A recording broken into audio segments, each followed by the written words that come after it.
एक बार की बात है, सारे देवता भगवान नारायण के पास गए और जाकर के अपनी सारी घटना बताई। तो भगवान नारायण कहते हैं कि दुर्वासा मुनि की माला का तुमने तिरस्कार किया है, जिस कारण आपकी जो शक्ति है वह समुद्र में चली गई है। यदि आप अपना यश वैभव वापस पाना चाहते हैं तो उसके लिए समुद्र मंथन करना पड़ेगा। देवताओं ने कहा, प्रभु इतना विशाल समुद्र है और उसका मंथन हमारे बस की बात नहीं है, हम लोग कैसे करेंगे। तो भगवान नारायण ने कहा कि दैत्यों का सहयोग लीजिए जा करके। तो देवता हाथ जोड़ करके विनती कर रहे हैं कि कहाँ हम और कहाँ दैत्य, जन्म जन्म की दुश्मनी है, हम उनसे सहयोग कैसे ले सकते हैं। तो भगवान नारायण ने कहा कि आपत्ति काल में शत्रु को भी मित्र बना करके अपना काम निकालना, इसे कहते हैं कूटनीति। आप उनके पास जाइए और उनके फायदे की बात करिए।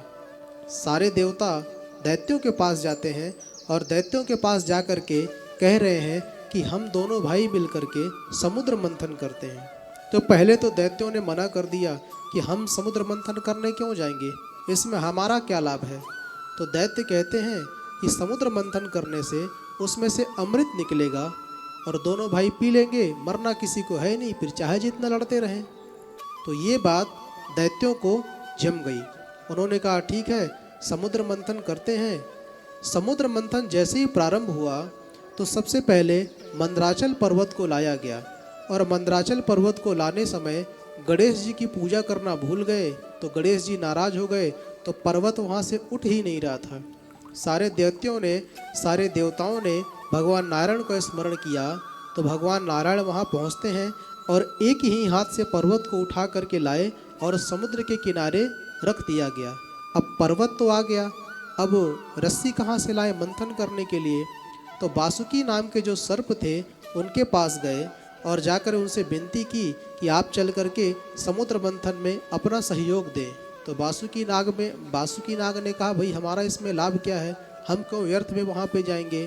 तो दैत्यों ने और देवताओं ने एक स्वर में कहा कि जो अमृत निकलेगा उसमें तुम्हारा भी हिस्सा रहेगा। वह मान गए और पहुँचे और पर्वत को, मंदराचल पर्वत को समुद्र के बीच में रखा गया। और जैसे ही मंथन प्रारंभ हुआ तो जो पर्वत था धंसता चला गया। सारे दैत्यों ने और सारे देवताओं ने भगवान से विनती की तो भगवान ने कच्छप का रूप धारण करके और मंदराचल पर्वत को अपने पीठ में धारण कर लिया और समुद्र मंथन प्रारंभ हुआ।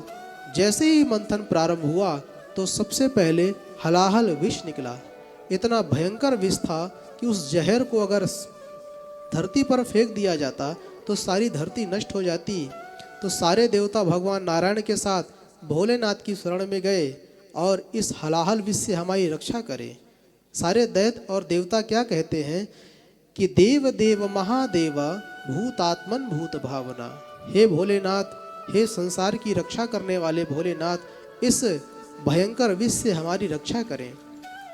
तो भगवान शिव ने उस विष को लिया और जैसे ही पीने लगे तो पीते समय भगवान भोलेनाथ विचार कर रहे हैं कि यदि मैंने जहर को पी लिया तो मेरे हृदय में मेरे आराध्य राम जी का वास है, तो यदि हृदय में जहर चला गया तो मेरे राम जी को बड़ा कष्ट होगा। तो उन्होंने क्या किया कि रा बोल करके पिया और माँ बोल करके मुंह बंद कर लिया, जिससे हुआ क्या कि जो विष था कंठ में ही रह गया, हृदय तक गया ही नहीं, जिसके कारण भोलेनाथ का जो कंठ था वह नीला पड़ गया। सारे देवी और देवता, सारे दैत्य जो भी समुद्र मंथन में थे वो सारे भगवान का जयकारा लगाते हुए फिर से जाकर के समुद्र मंथन करते हैं। और इस बार सबसे पहले सुरभि गाय निकली जो ऋषि मुनियों को दे दी गई। उसके बाद फिर से समुद्र मंथन किया गया तो उच्चैःश्रवा घोड़ा निकला जो राजा बलि को दे दिया गया।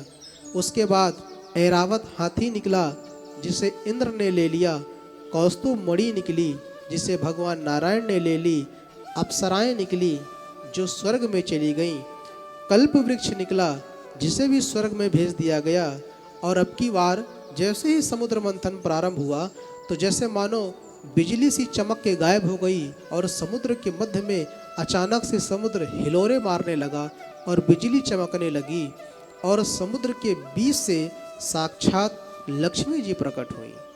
लक्ष्मी जी जैसे ही प्रकट हुई तो सारे देवी देवता, सारे दैत्य जो भी वहाँ पे थे, सबके बीच में युद्ध होने लगा कि हम विवाह करेंगे, हम विवाह करेंगे।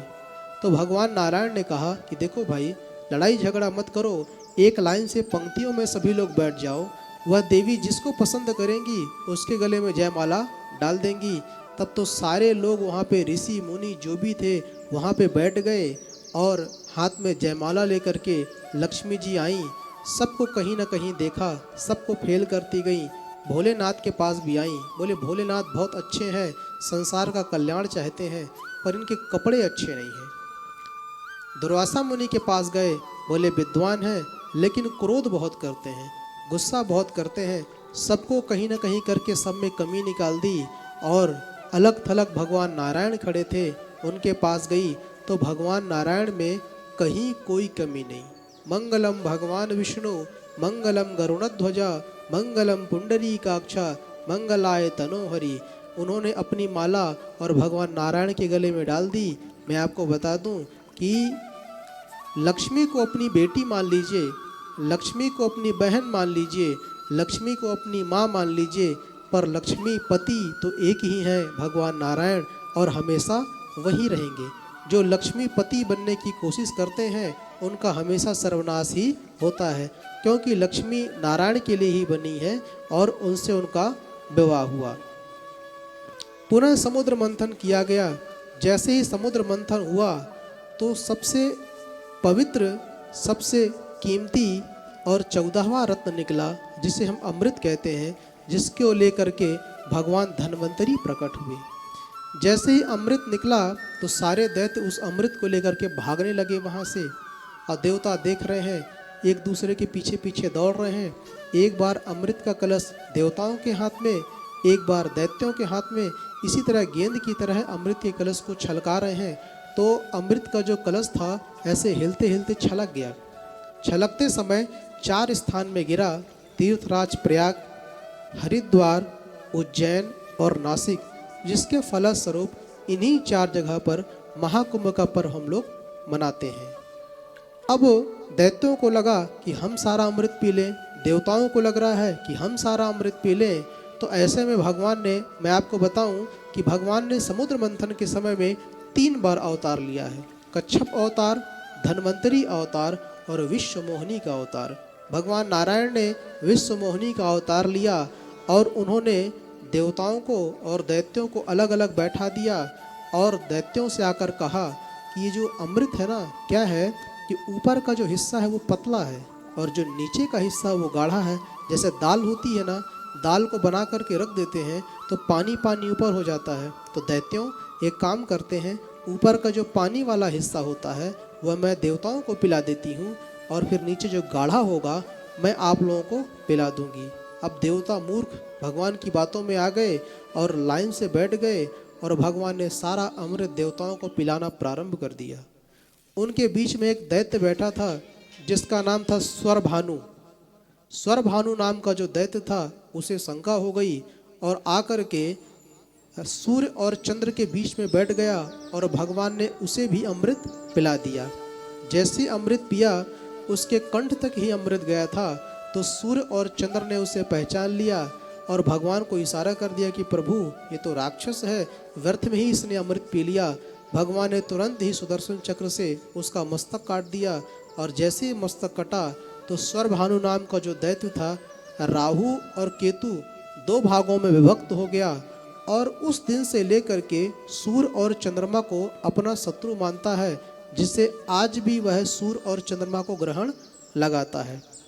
कोई राहु और केतु किसी भी ग्रह के साथ बैठते हैं तो उनके जो शक्ति होती है उसको कम कर देते हैं और इंद्र की जो शक्ति थी, इंद्र जो श्रीहीन हो गए थे, वह वापस उनको मिल गई। आज के लिए इतना ही, तब तक के लिए नमस्कार।